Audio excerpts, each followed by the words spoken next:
in Washington at a Code Pink gathering the night before the One Nation March. I spoke to one of the very few people who made it into Gaza during the Gaza Freedom March. John, so you came down to this march from Chicago? Yeah, I drove 800 miles. It took me 16 hours. 16 hours, that's amazing. Yeah, I've been to Washington for the last 3 or 4 marches that they have. I've come to every one I could. Why make such an effort for this march? I love my country and I love peace. Now, here at the Code Pink meeting, I understood that you had gone to Gaza. Did you go with Code Pink? Yes, I was. Code Pink was one of the groups I went to. We had 1,300 people from all over, something like 25 countries coming to try to march in Gaza, but fortunately the government of Egypt didn't cooperate us. They only let about 80 of us in. Well, this is the Gaza Freedom March. The Gaza Freedom March, which was last New Year's. And it was a great experience to meet those people and talk to them, and they're very pleased that we even cared about them, because a lot of the world doesn't. And if they do, they don't do anything about it. So I'm really glad that all these flotillas are trying to come in now and trying to help these people because they're desperate. Were you one of the 80 that got to actual Gaza?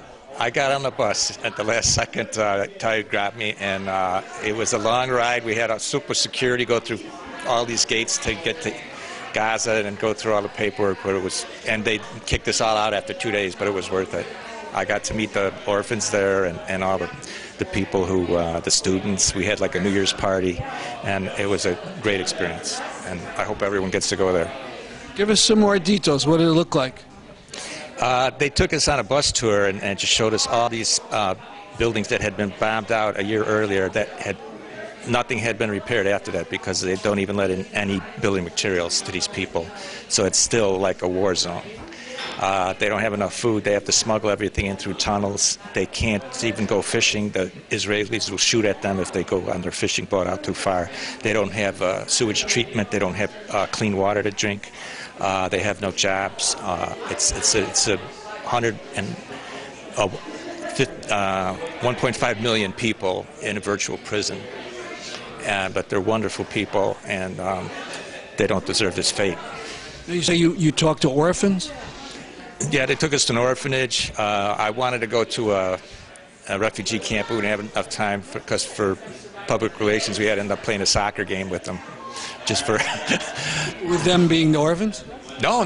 This is with the people that supplied the security for it. Hamas basically wouldn't let you out of your hotel unless you had someone they trusted taking you with them, because everything was, if you're a foreigner in there, because if something bad happens to you, even that makes them look bad. So it's pretty much for your own security. So I felt perfectly safe the whole time I was there. But, once we did our march and got near the Israeli border, you're wondering if they're going to shoot at us, but they were nice to us. You can't even get within 300 yards of the border or you're a target.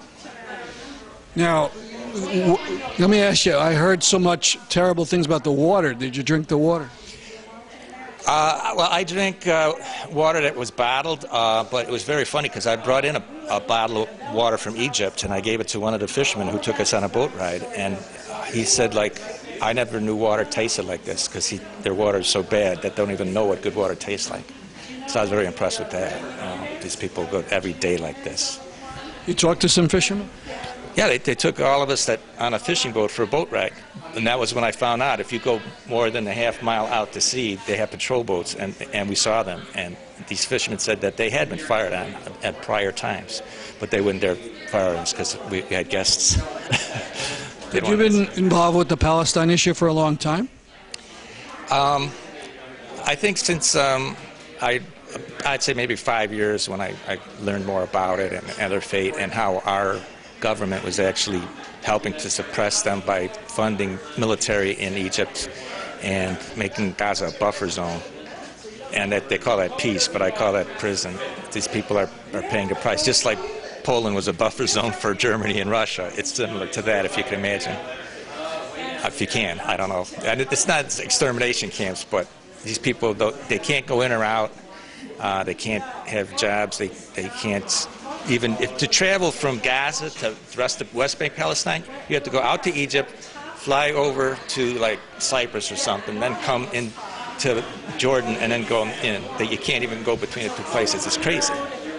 And so anyway, I'm glad you gave me this chance to talk to you about it, and I hope anybody who hears this will take interest in the subject as well. I appreciate it.